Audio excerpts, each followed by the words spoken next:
So, you want to break into the exciting world of drone bombing? Well, in this video, we'll go over everything you need to know to become an absolute nuisance to the enemy team.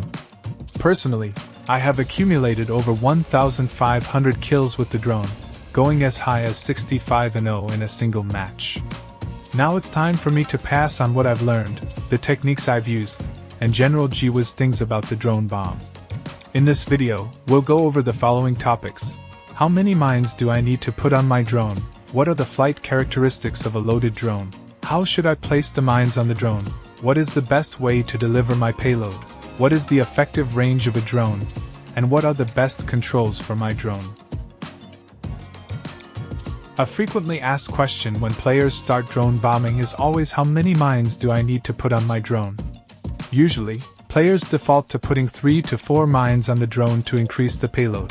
However, this approach has its trade-offs. The more mines you put on top of the drone, the heavier it becomes. This means it takes longer to take off and maneuver, as we'll see later in the video. The short answer is that you really only need one mine for your drone to be lethal. One mine has enough punch to take out a whole squad depending on how close they are to each other. When delivered to a cluster of enemies, it is possible to take out as much as 8 enemies with a single mine. Take a look at this clip to see this in action.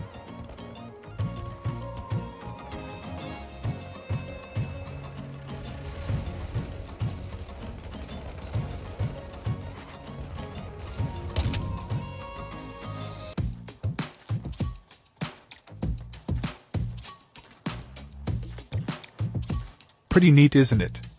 So how does a higher payload affect the fight characteristics of the drone? Let's talk about it. An unloaded drone with no mines on it will ascend to an altitude of 100 meters in 9 seconds at a speed of 42.5 kilometers per hour. An unloaded drone will also hover in one spot when no power is applied, unlike when a mine is attached.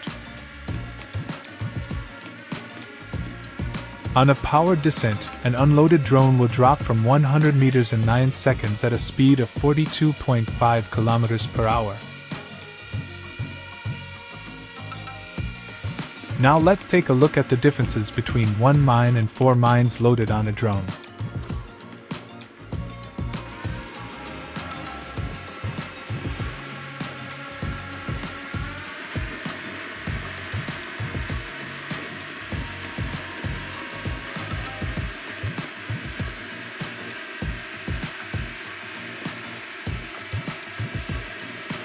The single mine reaches a height of 100 meters at 17.5 seconds,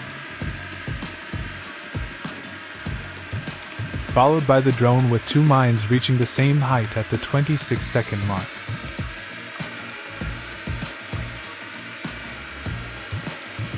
The 3-mine loaded drone reaches altitude in 34 seconds, and the drone with 4 mines loaded on it painstakingly crawls to altitude in a blistering 42 seconds.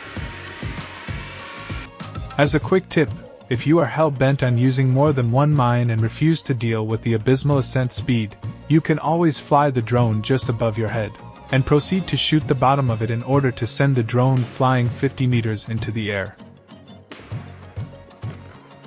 Now let's see what happens to our drone when given a powered descent.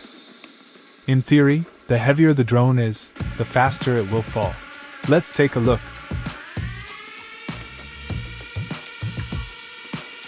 Interesting.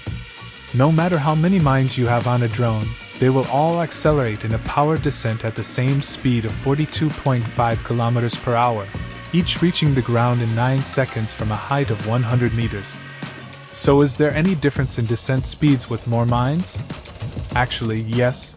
Here's when the different payload size alters descent speed. In free fall. During free fall from a height of 50 meters with no power, the single mine drone will fall at a speed of 7.1 kilometers per hour, whereas the 4-mine loaded drone will fall at 28.3 kilometers per hour. The only benefit that I have personally found with having more mines on a drone is that it increases the potential activation zone for when a mine gets near an enemy player. Right. Let's move on to mine placement. Does it really matter where I put the mine on the drone? Well, kind of. It really depends on what kind of kill approach you are going to attempt. I have found that it is generally a good practice to put the mine at the very front of the drone's body, to the point that the mine actually sits lower than it would by getting placed directly on top of the drone. How is this beneficial? Typically, an ideal target for a drone attack will be stationary, which often means the enemy will either be crouching or in the prone position. Due to the nature of how hitboxes are constructed in the game, and where the trigger zone of the mine is, it is beneficial to have the mine mounted lower in order to have the mine go off on contact with the prone body. As seen here, you can see the dramatic difference of how close a mine can be on someone who is prone by attaching the mine to the very front of the drone instead of on top. With regard to mine placement, the overall success of your attack will largely depend on three major factors, which include the method of your attack, the environment of your target, and what your target is doing. It's time to talk about payload delivery. When everything comes together, there is nothing better than hearing this sound after a successful kill.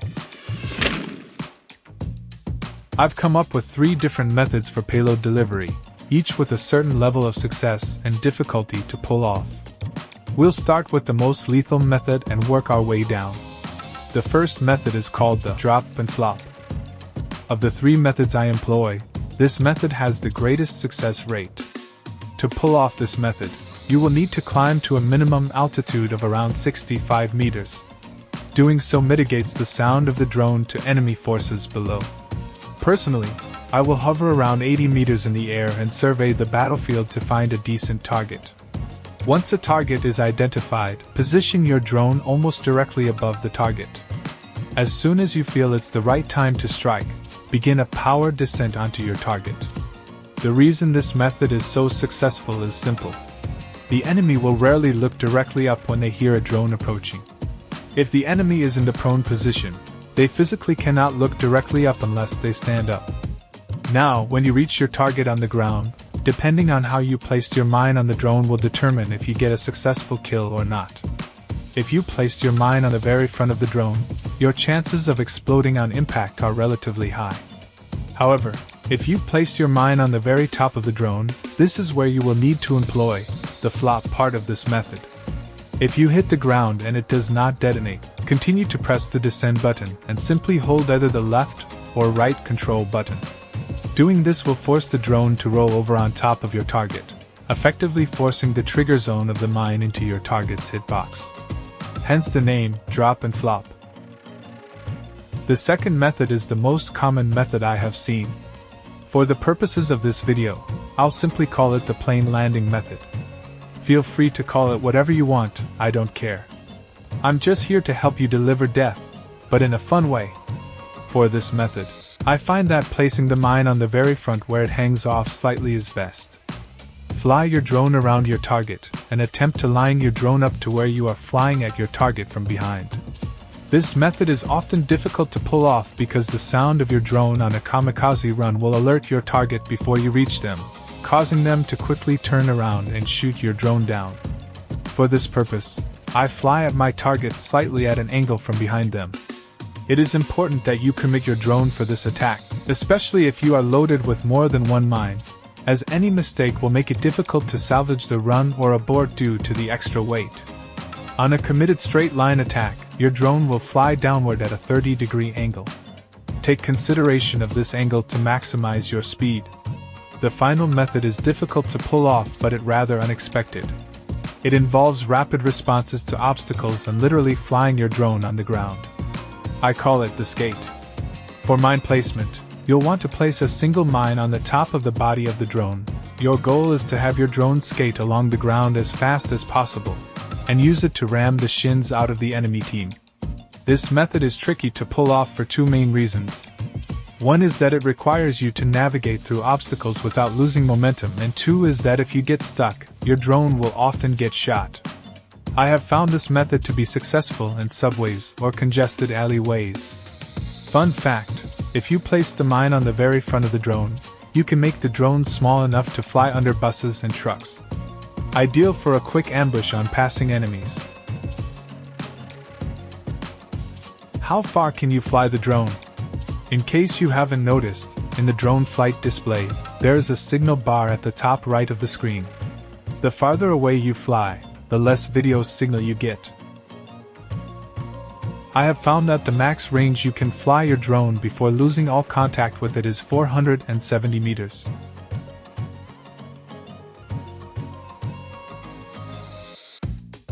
Finally, let's go over flight controls.